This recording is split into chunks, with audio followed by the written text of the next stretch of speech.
महादेव के चरणों में प्रणाम करती हूँ। मैं गौरी पार्वती माता के चरणों में प्रणाम करती हूँ। कार्तिक गणेश दोनों भैया के चरणों में प्रणाम करती हूँ। सभी देवी दुर्गा के चरणों में प्रणाम करती हूँ। जितने गुरु भाई बहन लोग उनको मैं प्रणाम करती हूँ और महादेव से ही दया मांगती हूँ कि हे महादेव सब पर दया कीजिए, पल पल दया कीजिए। हे महादेव, गुरु भाई बहन लोग, आज मैं गरीब दर्जिन भाभी कथा सुनाने वाली हूँ। माता रानी कैसे उन पर कृपा करती है।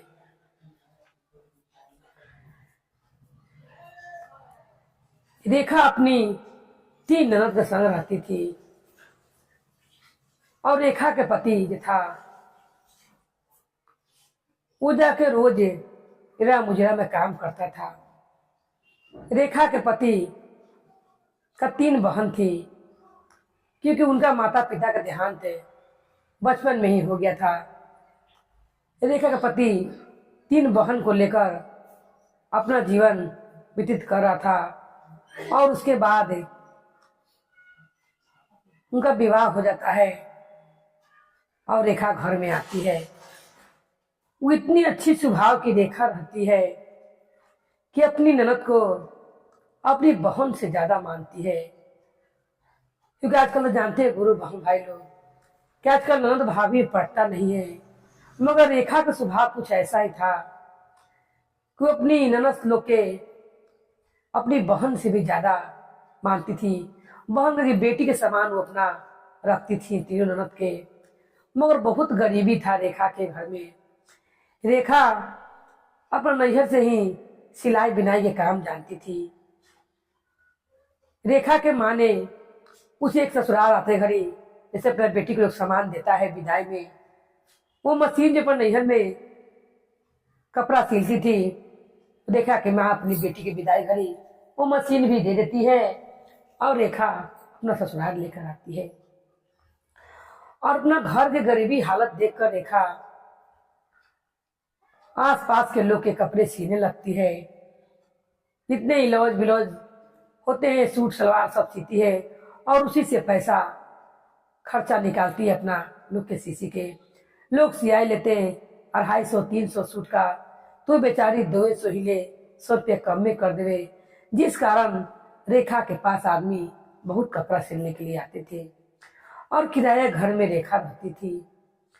उस पर 3 ननद का भार था। तीनों ननद को पढ़ा लिखा रही थी, क्योंकि रेखा जानती थी कि मेरी ननद नहीं पढ़े लिखेगी तो शादी घड़ी बहुत दिक्कत होगा।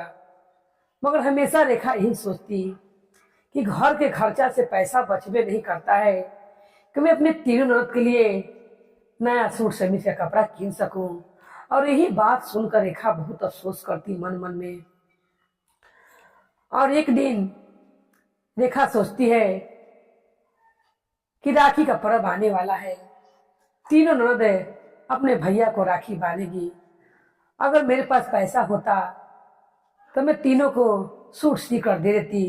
मुझे सिलने अबे करता है, मैं तीनों के लिए सूट बना देती और राखी बन्हाई में भैया वही देते इनको उनका भैया। क्योंकि एक ही सूट पहनकर बार बार वो लोग जाती हैं और आती हैं, मुझे अच्छा नहीं लगता है। और अपने पति से कहती हैं कि इतना पैसा बचबे नहीं करता है कि जिससे मैं आपकी बहन सन के लिए मैं दूसरा सूट के कपड़ा ला सकूं। आप जो कमाते हैं थोड़ा ढेर घर किराया में जाता है, अब मैं जो कमाती हूँ घर में सिलाई बिनाई करती हूँ उस पैसा से घर में खर्चा चलता है। ये बातें सब रेखा के 3 ननद सुन रही थी। तीनों आके भाभी में लिपट जाती हैं और कहती कि भाभी आपने मेरे बारे में इतना सोचती हैं, कभी भी माँ का एहसास नहीं होने देती हैं कि माँ नहीं है। इतना चिंता माँ करती जितना चिंता आप कर रही हैं। रेखा कहती है कि कोई बात नहीं है, कल मैं बाजार जाऊंगी और जाकर देखूंगी, अगर कुछ कम दाम में कपड़े मिलेंगे तो मैं तुम तीनों के लिए सूट बना दूंगी। तीनों ननद कहती हैं कि भाभी इसका कोई जरूरत नहीं है। और रेखा बाजार में चली जाती है। जाते वहां पर छोटा छोटा टूकी टूका कपड़ा बिकते रहता है, जिसमें 30 पे 20 पे मीटर वाला कपड़ा मिलते रहता था। रेखा के भाभी सोचती है कि मेरे हाथ में लूढ़ है ये है, काहे न मैं ये टूके टूकी कीन कर डिजाइन वाला कपड़ा अपने जरूरत के लिए सी दूं और बना दूं, और आखिर पर मेरे पति उनको दे देंगे। रेखा जब उधर से लौटते रहती है, माता रानी का मंदिर रहता है बीच में। रास्ते में वो कहती है कि हे माता रानी, तुम जगत की पुकार सुनती हो, तुम जगत की माता हो, सब भक्त को दुख सुबार करती हो, मेरा भी दुख सुबार करो हे माँ। मेरी 3 नंदे हैं जो मेरी बेटी के समान है, उनके लिए कोई अच्छा घर बर भेज दो। मेरे पास तो इतना पैसा है नहीं कि मैं अपनी ननद सन का विवाह कर सकूंगी। अब जिसके पास पैसा ना होगा हे माँ, का उनकी बेटी बहन का विवाह नहीं होगा। हे माँ, कुछ चमत्कार करो और मेरी 3 ननद के लिए कोई अच्छा सा रिश्ता भेज दो। और ये कहते हुए और कपड़ा के जो टुका टुकी बाजार में से ले ली थी, वो लेकर घर पर आती है। और आके राता राती बिजली में राखी रहता है, राता राती वो कपड़ा को सिल के तैयार करती है। और जब अब तीनों बहन अपने भैया को राखी बांधती हैं, उनकी गरीब भाभी दर्जी जो रहती है, वो तीनों सूट निकाल कर अपने 3 ननद के देती है। क्योंकि एक तो कपड़ा लंबा था नहीं, टूका टूकी का समीज सलवार बनाया हुआ था, उसमें डिजाइन वो अपना हाथ से सब में थोड़ा थोड़ा बना दे थी, इसमें कपड़ा में उसमें, उसमें कपड़ा के इसमें। 3 ननद कहती है भाभी आपने तो बहुत अच्छा सूट बनाया है।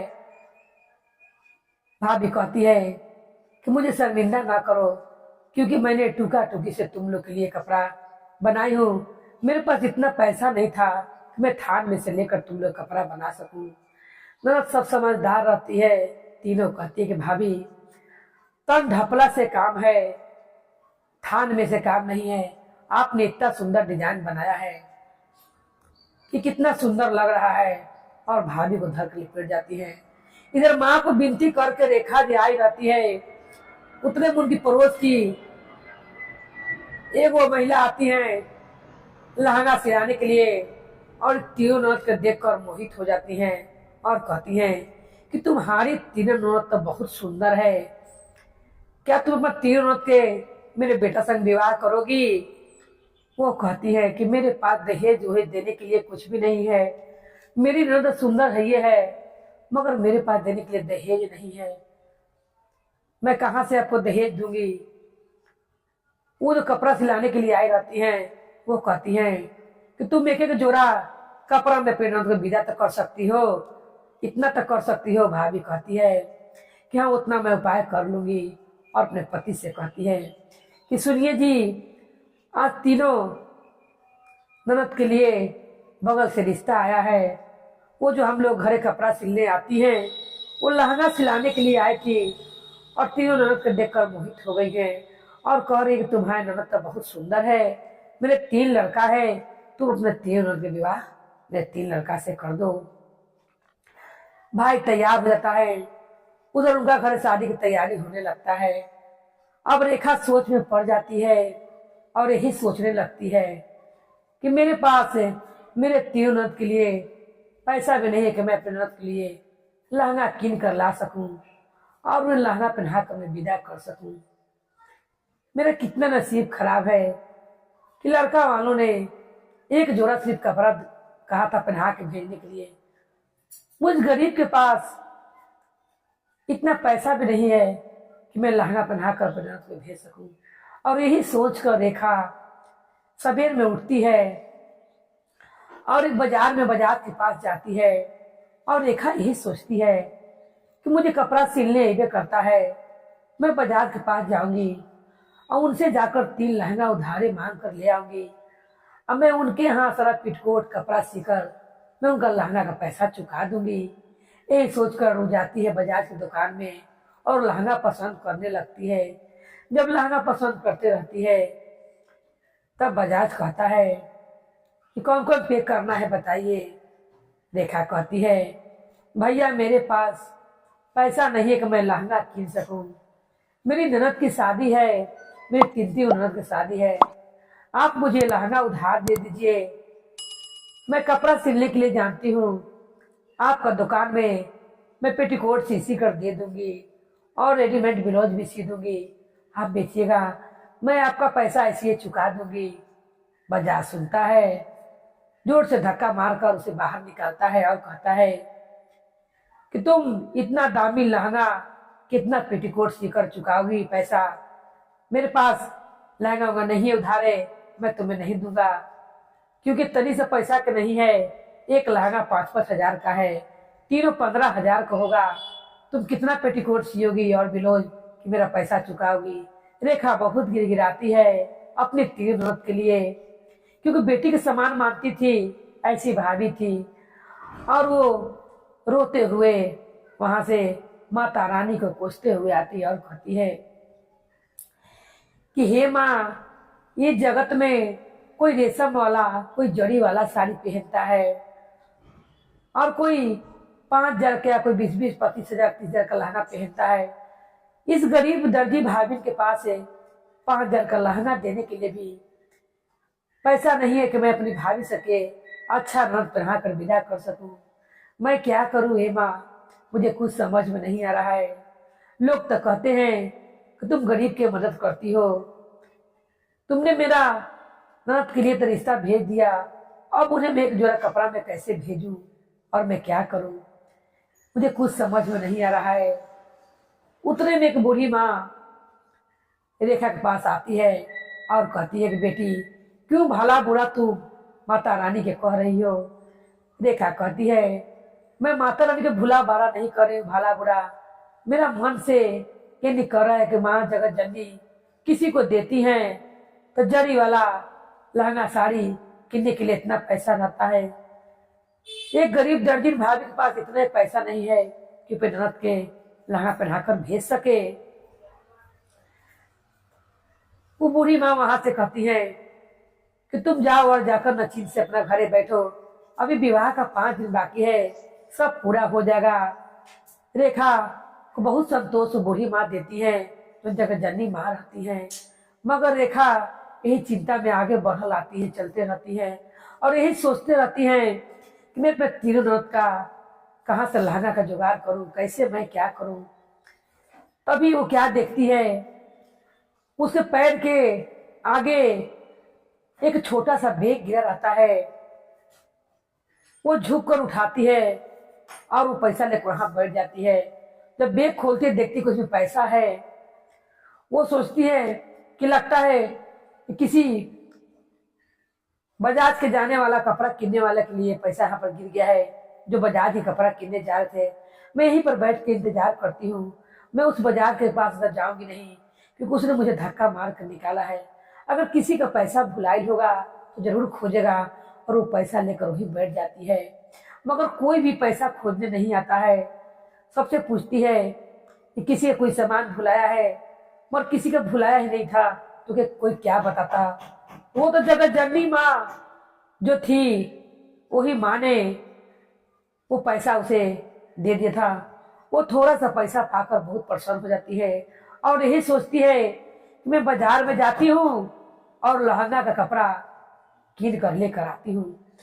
जो कम दाम में कपड़ा मिलेगा उसी समय हाथ में लूढ़ है, मैं सिया वो लहंगा नहीं लूंगी। मैं जाऊंगी और जाकर बाजार में जो कम दाम में मिलेगा, 100 रुपये मीटर, 200 रुपये मीटर मिलेगा जड़ी वाला कपड़ा, वो ही ला के अपना हाथ से पिनन के लिए लहंगा सी दूंगी।